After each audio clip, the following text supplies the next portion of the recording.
আসসালামু আলাইকুম। সবাইকে স্বাগতম ফাতেমাস কিচেনে। চলে আসলাম নতুন আরও একটি রেসিপি নিয়ে। আজকে আমি রান্না করব শোল মাছ দিয়ে লাউ। আর সেই রেসিপিটি আপনাদের সাথে শেয়ার করব। খুবই অল্প মশলা এই লাউটা আমি শোল মাছ দিয়ে রান্না করেছি আর খেতে খুবই ভালো হয়েছে। তাই ভাবলাম আপনাদের সাথে শেয়ার করি, রেসিপিটি আপনাদের ভালো লাগবে। এর জন্য এখানে আমি একটা বড় সাইজের লাউ থেকে অর্ধেকটা কেটে নিয়েছি। আর এখানে আমি একটা শোল মাছ নিয়েছি, কেটে ধুয়ে পরিষ্কার করে নিয়েছি। এখন চলে যাব রান্না করতে। রান্নার জন্য প্যানে আমি পরিমাণ মতো তেল, পেঁয়াজ কুচি আর কয়েকটা কাঁচামরিচ ফালি করে দিয়ে দিলাম।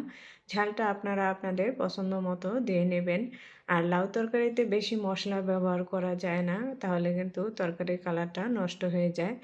এখন আমি হলুদ গুঁড়া, সামান্য মরিচ গুঁড়া আর দিয়ে দিয়েছি ধনিয়া গুঁড়া, পরিমাণ মতো লবণ। এখন এটাকে ভালোভাবে নেড়েচেড়ে মশলার সাথে মিশিয়ে নেব। তারপর এখানে দিয়ে দেব মাছটা। আর মাছটা দিয়ে আমি কিছুটা সময় মাছটাকে কষিয়ে নেব। আর এই লাউটা কিন্তু শোল মাছ দিয়ে কষিয়ে রান্না করলেই বেশি খেতে ভালো লাগে। এখন ঢাকনা দিয়ে ঢেকে আমি মাছটাকে কিছুক্ষণ কষিয়ে নিয়েছি। আর এখন কিন্তু মাছটা আমার কষানো হয়ে গেছে। এখন আমি মাছগুলো নামিয়ে নেব। লাউ কিন্তু শোল মাছ দিয়ে খেতেই বেশি ভালো লাগে। একটু টমেটো, একটু ধনেপাতা বেশি করে দিয়ে লাউ রান্না করলে খেতে খুবই মজা হয়। এখন আমি দিয়ে দিলাম লাউগুলো। আর লাউগুলোকে আমি অত বেশি মোটা করে কাটিনি, একটু পাতলা করে কেটে নিয়েছি যেন তাড়াতাড়ি সিদ্ধ হয়। আর এখন শীতের সময় লাউটা কিন্তু খুব তাড়াতাড়ি এমনিতেই সিদ্ধ হয়ে যায়। শীতকালে যে কোনো সবজি কিন্তু অল্প রান্না করাতেই সিদ্ধ হয়ে যায়। এখন এখানে দিয়ে দিচ্ছি বড় সাইজের একটা টমেটো আর কয়েকটা পেঁয়াজ কুলি কেটে টুকরো টুকরো করে দিয়ে দিয়েছি। এখন দিয়ে দিচ্ছি ঝোলের পানি। যেহেতু লাউটা সিদ্ধ হয়ে গেছে, এখন আর বেশি পরিমাণে পানি দিব না। যতটুকু আমি ঝোল রাখবো সেই পরিমাণেই পানিটা দিয়ে দিচ্ছি।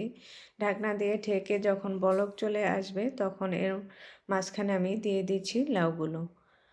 আর লাউগুলো দেওয়ার পর একটু হালকা হাতে নেড়ে দিচ্ছি। বেশি নাড়াচাড়া করলে মাছগুলো ভেঙে যেতে পারে, সেজন্য হালকা হাতে নেড়ে ঢাকনা দিয়ে ঢেকে কিছুটা সময় রান্না করে নিলাম। এখন কিন্তু লাউটা রান্না হয়ে গেছে। নামানোর আগে আমি লাউর ওপর দিয়ে দিলাম 1 চা চামচ চিনি আর একটু বেশি পরিমাণে ধনেপাতা। চিনিটা দিলে লাউয়ের টেস্টটা অনেক বেশি ভালো আসে। আমি সব সময় লাউ রান্না করার সময় একটু চিনি ব্যবহার করি, খেতে অনেক বেশি ভালো লাগে। আপনারাও ট্রাই করে দেখতে পারেন, আশা করি ভালো লাগবে। আর আজকে আমার এই শোল মাছ দিয়ে লাউ রান্নার রেসিপিটি কেমন লেগেছে অবশ্যই কমেন্ট করে জানাবেন। আবারও চলে আসব নতুন কোনো রেসিপি নিয়ে। সে পর্যন্ত সবাই ভালো থাকবেন। আল্লাহ হাফেজ।